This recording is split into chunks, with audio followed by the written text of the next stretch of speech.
رمضان کو جہاں بہت ساری فضیلتیں ماہ رمضان کی ہیں، وہاں روزے کی فضیلت کہ روزہ انسان کو، رمضان انسان کو یہ اپرچونٹی دے رہا ہے کہ تھوڑا سا عام زندگی سے تھوڑا زیادہ وقت نکالتا ہے آدمی اور تلاوت قرآن اور تلاوت دعا کی طرف متوجہ ہوتا ہے۔ اور میں بار بار اس کو ریپیٹ کرتا رہوں گا اور کروں گا اپنے لیے، آپ سب یقیناً اس پہ عمل کرتے ہیں کہ ہم ان راتوں کو ضائع نہ ہونے دیں، یہ جو ہمیں اللہ نے توفیق دی ہے، کیونکہ یہ راتیں پھر نہیں آئیں گی۔ خطبہ شعبانیہ میں رسول خدا حضرت محمد مصطفیٰ صلی اللہ علیہ وآلہ وسلم، اللہم صلی علی محمد وآلہ، رسول خدا نے ارشاد فرمایا یہ وہ مہینہ ہے کہ جس کی راتیں، جس کے دن سب افضل ہیں، یعنی بہترین ہیں، بیسٹ ہیں، یعنی اس کا ہر وقت، یعنی جو شخص سو رہا ہے گویا اس کی سانسیں بھی تسبیح کر رہی ہیں، یہ کہیں اور موقع نہیں ہے۔ یعنی یہ اب آپ بولے ہم سوتے ہی رہیں سارا دن، یہ بھی عبادت ہے، خوب جتنا سو سکتا ہے آدمی اتنا تو سونا چاہیے، لیکن درس میں کوشش کریں سب جاگتے رہا کریں یہ نہ بولے درس میں بھی سو رہے ہیں تو مزہ نہیں آ رہا، چلے اچھا ہے ثواب تو مل ہی رہا ہے، لیکن ملے گا ثواب انشاءاللہ آپ کو۔ سانسیں بھی تسبیح ہیں اس مہینے کی، روزے دار کی منہ کی جو سمیل ہے وہ پروردگار کو پسند ہے، لیکن بہرحال انسان صفائی ستھرائی کا اپنے خیال رکھے ساری چیزوں کر کے۔ کیوں اتنی فضیلتیں؟ تاکہ ہمیں خدا اہمیت بتانا چاہ رہا ہے اس مہینے کی کہ یہ اہمیت ہے، یعنی اس کو ضائع نہ ہونے دو۔ یعنی اگر آپ تھوڑی دیر کے لیے باقی دنوں کے اندر جو ایکٹیویٹیز کرتے ہیں، ٹی وی دیکھتے ہیں، سارے کام کرتے ہیں، کوشش کریں دنیاوی ایکٹیویٹیز اس مہینے میں تھوڑی کم کر دیں، تھوڑی سی کوشش کریں، لیٹ سپوز آدھا گھنٹہ، 1 گھنٹہ تھوڑا سا دعا کی طرف، تھوڑا سا، اگر دعا پڑھنا مشکل ہے، وہ ہو سکتا ہے عربی اتنی اچھی نہ ہو، پڑھ نہیں سکتا، آپ کے پاس ساری دعائیں اب ٹرانسلیشن کے اندر ہیں، یعنی فرینچ ٹرانسلیشن کے اندر بھی دعائیں موجود ہیں، آپ دعا کو پلے کر دیں کسی بھی یوٹیوب پہ، کسی کے اوپر بھی، اور ٹرانسلیشن آ رہی ہے، یا آپ کے پاس کتاب ہے وہاں دعا عربی میں پلے ہوتی رہے، آپ اس کی ٹرانسلیشن کھول لیں، ساتھ ساتھ پڑھتے رہیں، گھنٹہ نہیں پڑھیں، آدھا گھنٹہ نہیں پڑھیں، 10-15 منٹ پڑھیں، بس کنسنٹریشن کے ساتھ، کم از کم اگر آپ نے کچھ صفحے بھی پڑھ لیے تو آپ کو پتہ چلے گا کہ خدا سے ہم نے مانگنا کیا ہے۔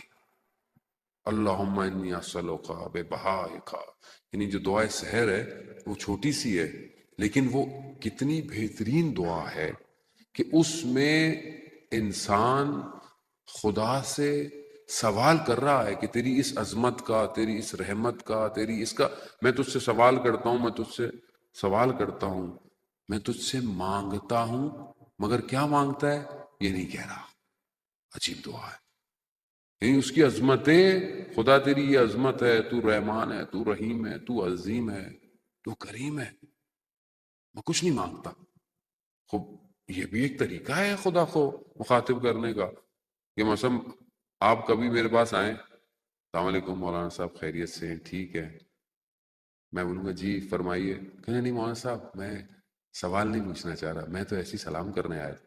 میں کہوں گا کتنی اچھی بات ہے بھائی، سوال کے علاوہ بھی انسان مولانا سے بات کر لیتا ہے۔ استاد پناہیان ہمارے واقعہ بیان کرتے ہیں کہ میں گاڑی پہ جا رہا تھا تو سگنل پہ گاڑی رکی، تو میں نے دیکھا ایک فلاور بیچنے والا لڑکا، وہ اس نے مجھے اشارہ کیا شیشے کو گاڑی کے، تو میں نے کہا نہیں چاہیے، تو اس نے کہا نہیں 1 منٹ شیشہ نیچے کرے، مرر، تو میں نے نیچے کیا، تو کہتے میں آپ کو یہ بیچنا نہیں چاہ رہا تھا، میں آپ کو گفٹ دینا چاہ رہا تھا۔ کہہ رہے اتنی دیر میں کہ میں اسے کچھ دیتا، سگنل گرین ہو گیا اور گاڑی نکل گئی۔ کہہ رہا میں سارے راستے سر جھکا کے آیا کہ خدا ہماری زندگی میں نوک کرتا ہے، مگر ہم کیا کہتے ہیں؟ کیوں؟ اچھا ہم اپنی زندگی میں کہیں اور مصروف ہیں. یہ مہینہ نوک ہے بیسیکلی، وہ بار بار نوک کر رہا ہے. دن کی دعا 3 لائنوں کی دعا ہے، مانگیں. سحری کی دعا، ہر نماز کے بعد کی دعا، رات کی دعا، کتنی تھوڑا تھوڑا نوک ہے. شاید کسی نوک پر میرا بندہ میری طرف متوجہ ہو جائے، شاید کسی ایک لائن پہ.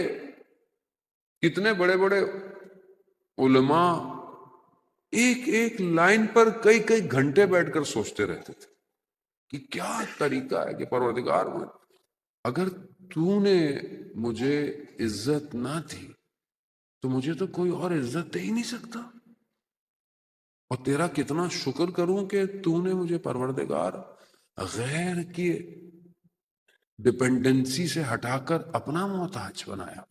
ورنہ لوگ تو مجھے رسوا کر دیتے. لوگ تو یہی ہے نا، لوگ خدا. یہ وہ مہینہ ہے کہ ہم جب خدا بار بار کہہ رہا ہے کہ یہ میرا مہینہ ہے، میرا مہینہ ہے، تو ہم کیوں نہیں خدا کے مہینے میں خدا کے اندر داخل ہوتے؟ میں آپ کا میزبان ہوں، آپ کی پوری کوشش ہے کہ آپ میرا خیال رکھیں، آپ پوری کوشش کرتے ہیں مجھے اچھا رہنے کو ملے، اچھا کھانے کو ملے. کیوں؟ کیونکہ آپ چاہتے ہیں کہ ہم میزبان ہیں، ہم مہمان کا خیال رکھیں. میں کون ہوں؟ کچھ بھی نہیں. اور جب میزبان خدا ہو تو وہ اپنے مہمان کا کتنا خیال رکھے گا.